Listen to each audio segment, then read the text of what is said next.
another minute or two, but thanks for those of you that joined on time. We appreciate it. And I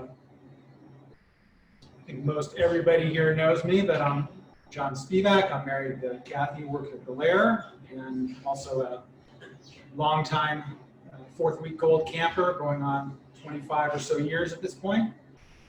My older daughter, Callie, was on staff 2 summers, so we definitely know Callie. What was that? We definitely know Callie. She's wonderful. Good. And my niece Caroline, who's here, is a permanent year-round Lair staff. She's here in the kitchen with us as well. So a lot of Lair connections. John Field conducted our wine tasting and is the executive chef of the Lair and also the chef owner at Papo Restaurant in Alameda, which is right next to the Peet's Alameda store. That's right. Is here as well. It's close. Yeah. So for those of you wondering about masks, we do all have masks. This group has been together all summer pretty much, so I've been working at home, isolating all summer, so we do feel pretty safe. We are trying to keep a distance. This kitchen is very well ventilated, so that's how we're here looking like a non-COVID event at the moment, but we're all very aware that's going on, and of course we miss all the campers. So this morning we're tasting 2 different coffees. The one we had emailed you about, promoted, which is a limited edition, and now I think we're done roasting it, Rwandan Coffee. It's still available in our coffee bars until it runs out. And to contrast with it, I also brought along some Arabian Mocha Java. This is a medium roast, this is a dark roast, and I poured some of the grounds. I'll try and get this a little closer to the camera. I don't know how well this is going to show up on camera, so yeah, it's hard to tell. One of these, if you're here in person, does look a little bit lighter than the other, due to the roast profile. And these are also ground specifically for the French press, which is what we're brewing in this morning. So again, don't know if you can pick this up, but this is a pretty coarse grind, and you can really feel it if I had some coffee ground, certainly for espresso or for a pour over, you really would feel the difference on your fingers. The finer grind for the pour over would be a lot more powdery. This feels pretty coarse, and that's what you want for a press pot, because we don't have a filter. If this was ground really fine, the coffee would just run right through it. You get a very weak brew. Or excuse me, it's the other way around. If you put this in a pour over, the coffee would run right through it. You get a very weak brew. So that's why we have the different grinds for different brewing methods. With us on the Zoom is Emily Bollinger, who works with me at Peet's. Emily is in our coffee department. You might say, well, Peet's isn't the whole company, the coffee department. No, I work in our DSD department. We have a lot of departments. We're a pretty big company at this point, so we have all the typical HR and sales and marketing and a lot of things that don't directly impact on the sourcing and roasting of coffee. But Emily's works when we're at the office, in the nerve center of our room, which is the cupping room in our Emeryville corporate offices, where I think they're continuing even during COVID to taste coffee pretty much daily. Thank you for joining us, Emily. Can you just describe a little bit about what your job entails? Yeah, sure. Thanks, John. Thanks for the invitation. Just as a little bit of background, our team has been in the office since mid-March, since the shelter in place went into effect. So how we're working that is there's 5 of us. There's 5 cuppers for purchasing and quality in Emeryville. So we're split up 2 and 3 essentially. We're doing like 5 days on, 5 days off. So we're keeping our interactions minimal. We also have, like, cupping is usually, it's very collaborative. You're sharing cups, you're not sharing spoons, but we have a modified protocol in place. So we're only tasting our own cups. Normally you would taste like 5 cups per coffee that you're approving. We're still doing that, but one person, I'll get 3, and then Phil will get 2, and then so we're not exchanging any fluids, just keeping things really safe, and it's worked out really, really well. But that's how we've been have had business continuity in terms of sourcing and purchasing and quality control in Emeryville. So my position is I'm the green coffee manager. I'm primarily a cupper for quality. So we're assessing pre-shipment samples, arrival samples, offer samples, all on a rotating basis throughout the year. Coffee comes in different origins, have different seasons. So right now, actually, that would be a good segue for Rwanda, because Rwanda finished its harvest in our winter. Spring, and then is processed. All the coffee was processed, rested, and actually our container, our particular container, the same coffee that's in the Rwanda Azuba, that is on its way to the port, like as we speak. Transit time from East Africa is 6 to 8 weeks. Potentially there might be a transshipment, and then so we usually expect to get that we should get that in by the end of the year. And so January, February, March is a great time of year for Rwanda. So that's a little bit. Green coffee manager, and for people that don't know, green coffee is unroasted coffee beans. Right. And that's all of the coffee that gets sent here to the U.S. All of our coffee comes into the port of Oakland. It's very close. It gets put into a warehouse, and it's in green coffee sacks. It's in jute or burlap or jute sacks. Anywhere from it's around 60 kilograms per 130 150 pounds of green coffee for each bag. And then a container of that coffee weighs like 40,000 pounds. And then that gets sent to our roasting plant in Alameda, and that's where it actually gets roasted. And that's the final product that is the outturn. But everything comes in green. It does not come in roasted. We do that. So I have some Arabian Mocha here. I'm going to start this Rwanda Azuba. I'm going to pour this ground coffee on. You'll notice I have this on a scale. I'm measuring it. I've started, like many other people in the country when COVID hit, I've started baking bread and learning about how to weigh ingredients rather than measure them. So I've started doing that with coffee also. And if I'm ready to toss away my measuring cups, this is a better method for most cooking I've found. Really, you want to prepare coffee so that it tastes good to you. There's a recommended way, but ultimately you want a cup of coffee that's pleasing to your palate. I've found for this size press pot, about 99 grams is about perfect. So I'm going to weigh this out. Now, who notices the crucial step I'm kind of bypassing here? Anybody? Well, the French press is in front of the camera, so it's hard to see what you're doing. Okay, sorry about that. Here's our other French press on the scale. This coffee's already ground. If I were really trying to make the perfect cup of coffee, this would be whole bean. I'd be grinding it a few minutes before we put it in the press pot, but sometimes with expediency and carrying grinders around, you skip a step here and there, and whether that's worth it or not is up to you as an individual. So I'm taking a little bit of a shortcut here. Usually we would want to grind the beans fresh, just like you would with peppercorns that you're using on your salad. You get more aromatics, it tastes fresher, or any kind of spice. Think of it as a spice. You want to grind it fresh if you can. This was around in one of our coffee bars 2 days ago, so it really hasn't been sitting around a long time. So that's pretty ideal. So while I'm getting the boiling water here ready and getting this ready to go, Emily, you had mentioned to me that this coffee was a particularly good candidate for Women's Wellness Week, and maybe you could talk a little bit about that. Yeah.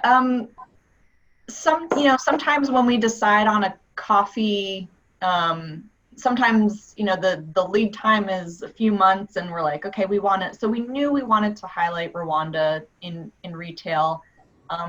It's such a good coffee. We don't sell it as a single origin all year round, but we decided this is the time we needed to have it available in retail for 2 months for everyone.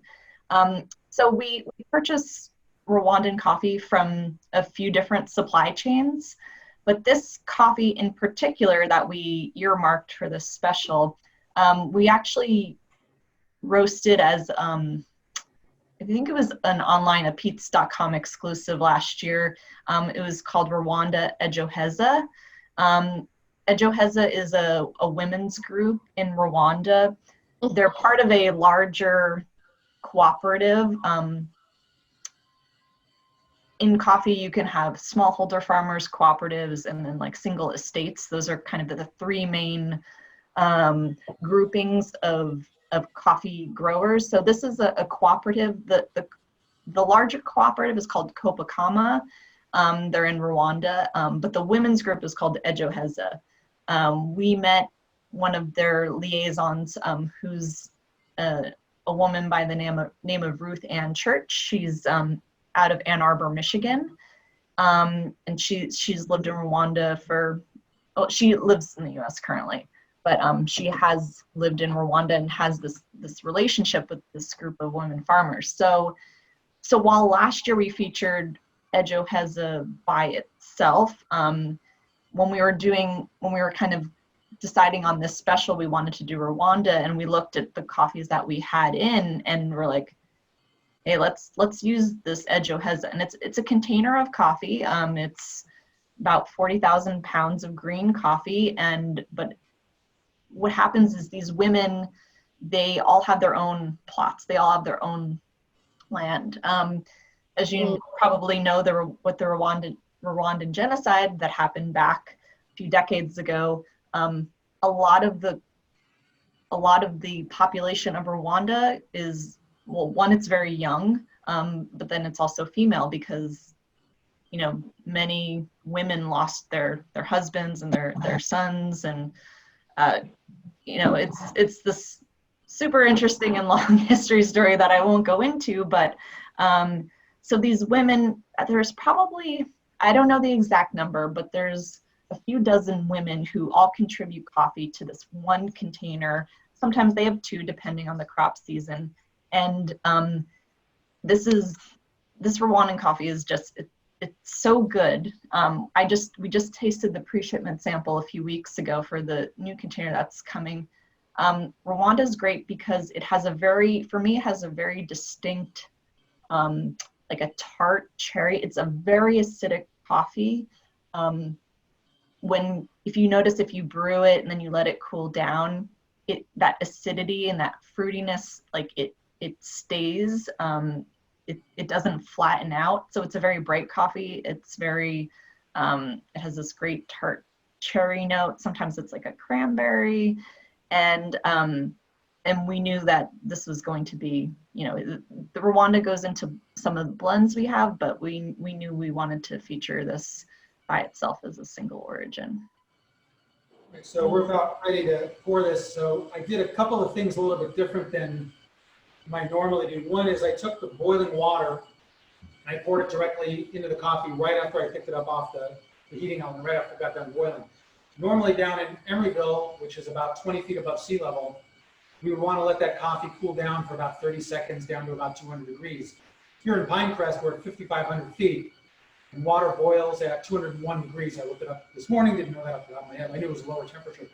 So we can take that boiling water right off the heating element, pour it right into the press pot, we'll be good. One thing I did, what some people will do is pour it in about halfway, then give it a stir. I'm too lazy to do that, so I just pour it carefully, making sure I'm saturating all the grounds. I'm not just dumping it in where it's tunneling down to the middle and leaving a bunch of dry grounds on the outside. So I made sure everything got saturated. Then I set a timer for 4 minutes, and I'm going to, which we're just about done with. And I'm going to take my plunger, plunge it about halfway down, make sure everything's good and saturated, bring this back up, and give it the full plunge, and then we'll be ready to go. And if people here in the room want to grab a couple of cups, yes. Now I found tasting coffee side by side for me is a great way to do it because I don't have a great palate like Emily and the folks in the cupping room do, where I could taste something and then a week later remember exactly what it tasted like. But if I taste things side by side, I really can notice differences. Also, if anybody wants to, here in the room wants to smell these, I know probably all shouldn't be touching the same stuff. So let me open this. You just want to get near it. You might notice a difference in the way these coffees smell. One's a dark roast, the Mocha Java. One's a medium roast, the Rwanda. Mm. I got kind of a deeper, more caramel aroma from the Mocha Java. The Rwanda, to me, had a little bit of a fresher, lighter scent. Your mileage may vary. African coffee, and this is probably an oversimplification, I always think of as being really fruity and floral, whereas the Mocha Java, smoother, maybe a little bit richer. So before you taste, just like we did with the wine last night, you want to smell it, get that aroma. Where's the Mocha Java? Mocha Java, it's interesting, it's a mix of coffee from Yemen and Indonesia. And we're still getting, the Arabian part is still Yemen, is that right, Emily? Yep. So think about when you pick up a product off the shelf at Target or wherever, and you turn it over, how often does it say made in Yemen? Never. So it's really pretty amazing considering what's going on in Yemen, getting coffee from Yemen. Yeah, I'll just interject. I'll plug Yemeni coffee. Peet's is one of the few coffee companies that buys a significant amount of coffee from Yemen. It's naturally processed coffee. It's grown up really high. It's like every arrival that we get is it's amazing that it gets here from Yemen. It's a little miracle every time it comes. So it's available in the Mocha Java blend. We also have the Arabian Mocha Sanani, which is 100% Yemen.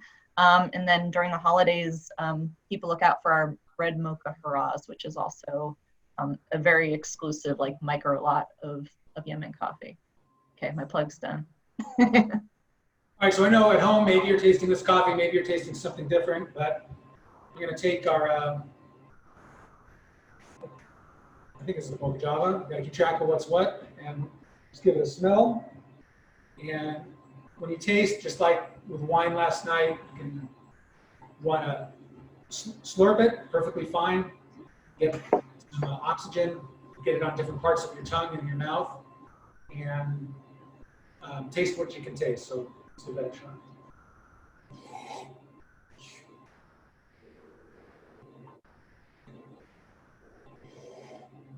Tell when you smell the roast. You can smell the You can difference. smell the difference, yeah. And the color, yeah. It's rich. Yeah, it does. Lighter brown. Lydia, what are you drinking? I've got the French roast Peets, Okay. but I should try it plain because I always use half and half, which I love. Okay, Lydia. Emily, we know has the Rwanda. Anybody else at home want to let us know what they're drinking? Feel free to unmute yourself.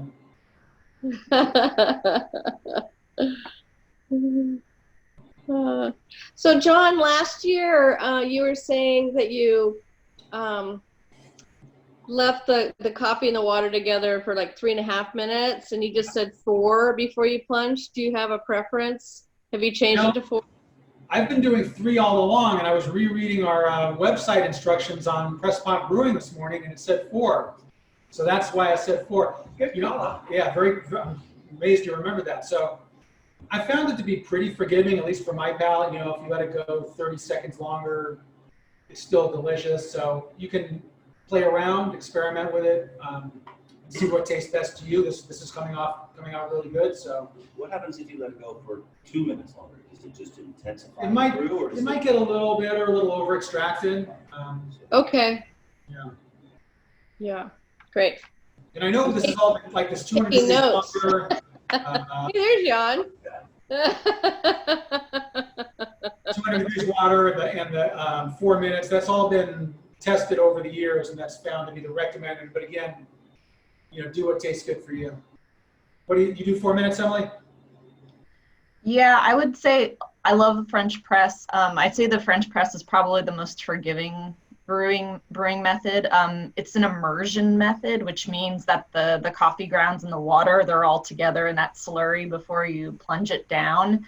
You were talking about like the swirling, like the half filled for the French press. I usually do it's called a bloom, usually about 30 seconds for a bloom, add a little bit of water to the French press pot, and then after I fill it up, I do another full 3 minutes after that. So it probably winds up being 3.5, 4, all said and done.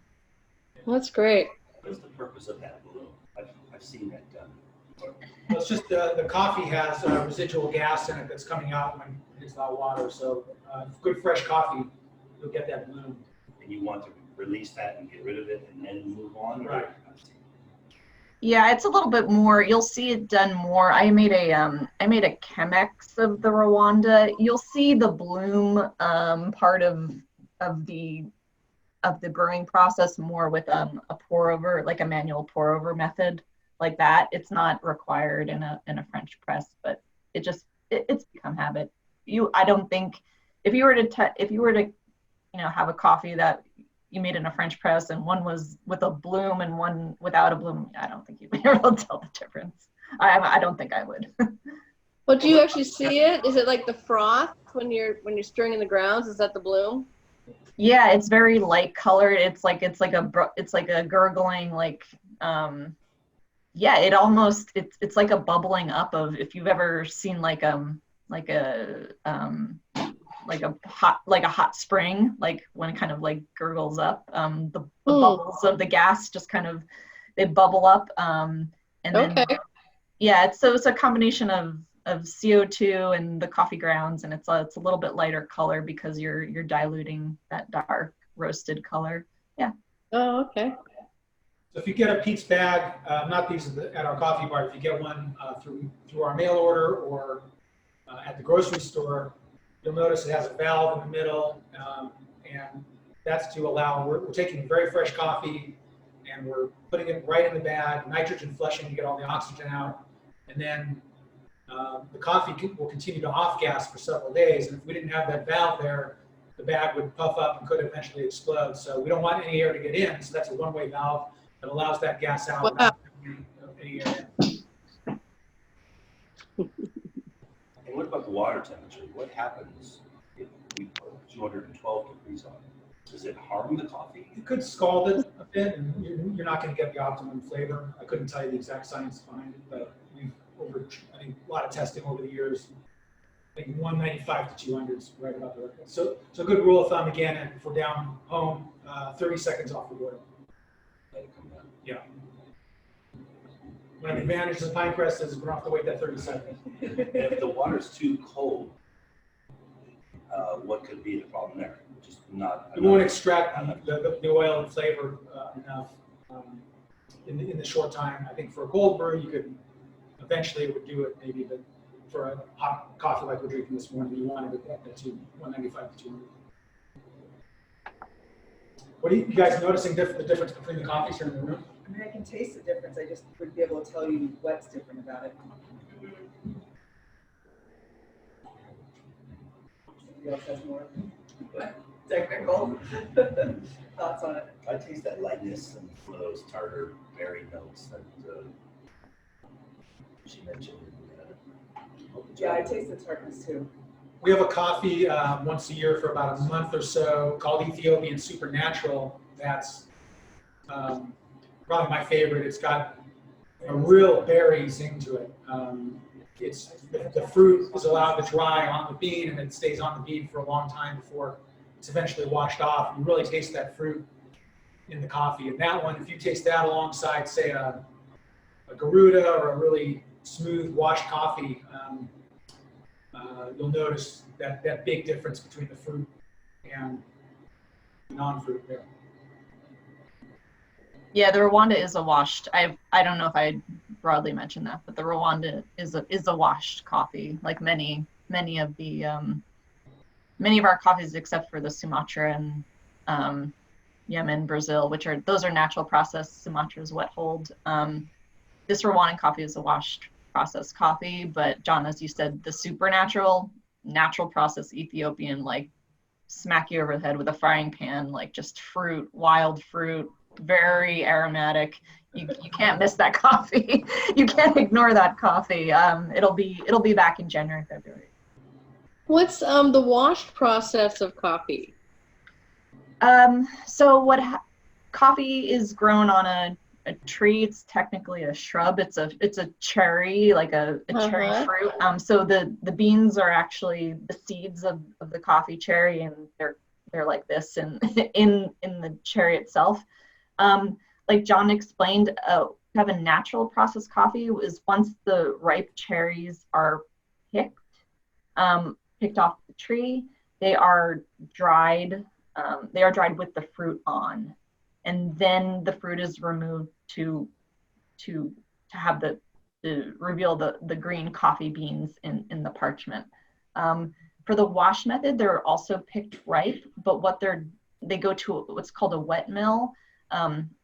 In the wet mill, they're sorted for density, like using water primarily. Then they're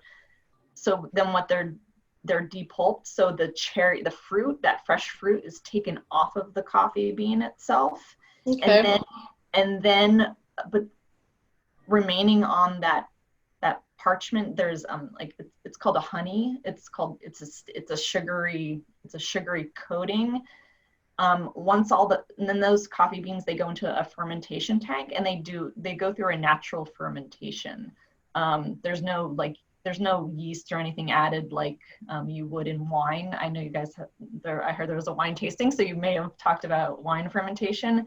So it's slightly different because it's the bean is fermenting, and not the whole like grape, but it is fermented. But the washed process just refers to that the fresh fruit is removed and it's fermented, and then after that fermentation in a fermentation tank usually, then everything gets washed off, and then the coffee bean is dried and rested Okay.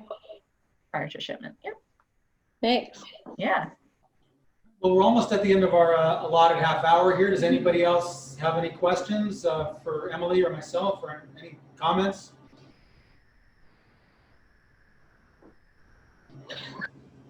Wish you all were here to join with absolutely. us next year. Next year. It's just so nice to see you all. It's just great. And thank you, Emily. For coming to so many events. We appreciate it. Do we have anything else? Yeah, I'll today? get cocktail hour tomorrow. Lair. Yeah. I'll tout one more time that the Lair is having an auction in September, and everybody will get the email about it, but we hope you'll participate in our online auction coming up. Of which Peet was a donor, Yes, Peet was a donor, that's correct, yes. along with many other. Along with Papa John Restaurant. Field, Papa Restaurant, so, yes. And some of his lovely wines. Yes, Yeah. Exactly. So it's been great to see people on this Women's Wellness Weekend virtually. Yeah. Well, stay safe and healthy, all of you. Likewise, It's good to see you. Emily, thank you. We'll thanks. see you on email, and thanks for Thank you. Thanks so much for having me. yeah, of course. Thank you, everybody. Thank you. Cheers. Great. Have a wonderful day.